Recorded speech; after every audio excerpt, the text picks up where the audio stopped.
Herr van Karajan, Sie führen heute Abend ein Stück auf, das mehrere Jahrzehnte lang wenig oder gar nicht mehr gespielt worden ist und das jetzt endlich eine Art Renaissance erlebt, die Alpensymphonie von Richard Strauss. Ich habe Sie bei den Proben gestern beobachtet und hatte das Gefühl, es macht Ihnen ein enormes Vergnügen. Stimmt das? Ja, das stimmt ganz sicher. Ich habe eigentlich sehr lange gebraucht, bis ich dazugekommen bin. Und dann haben wir die Sache durch eigentlich fast ein Jahr lang immer wieder probiert, aufgenommen und bis es zum Ende gekommen ist. Und wir waren alle wirklich eigentlich sehr, sehr in der Sache und haben einen unendlichen Gewinn daraus gezogen.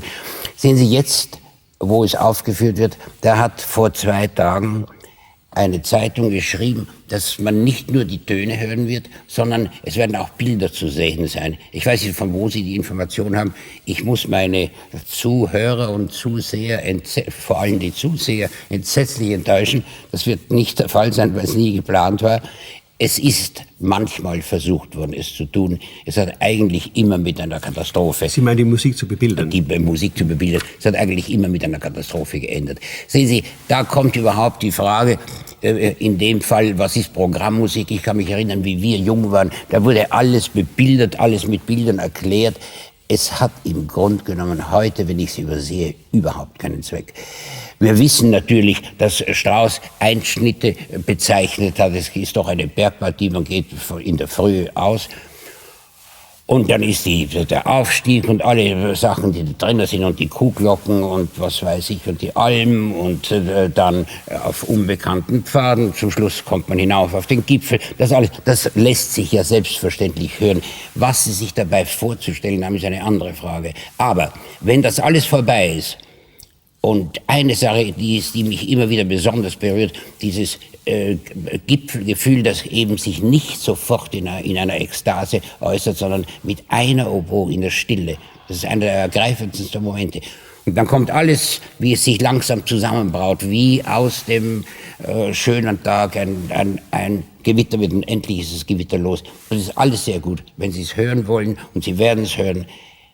Was dann kommt, das ist das eigentlich Geniale an dem Stück. Die Summe der Eindrücke, es ist Abend überschrieben, der Abend der Besinnung. Die Eindrücke, die sich verdichten in einem Menschen und plötzlich explodieren mit einem Glücksgefühl von unerhörten Ausmaßen. Ich glaube nicht, dass ich mich erinnern kann, dass ein Stück von Strauss in der Schluss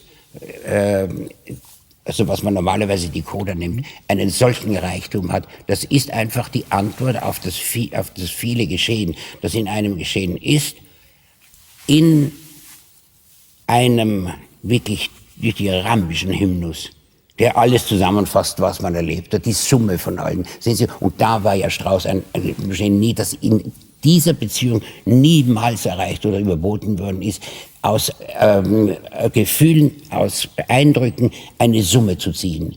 Und das ist in dem Stück, deswegen empfehle ich meinen Zuhörern, dass sie zuerst, man registriert es, aber da bitte lassen Sie alle Reflexionen über Kompositionstechnik und so weiter fallen und geben Sie sich der Schönheit dieser Hymne wirklich offen, die zum Schluss so aufhört, wie sie anfängt, nämlich mit der Nacht.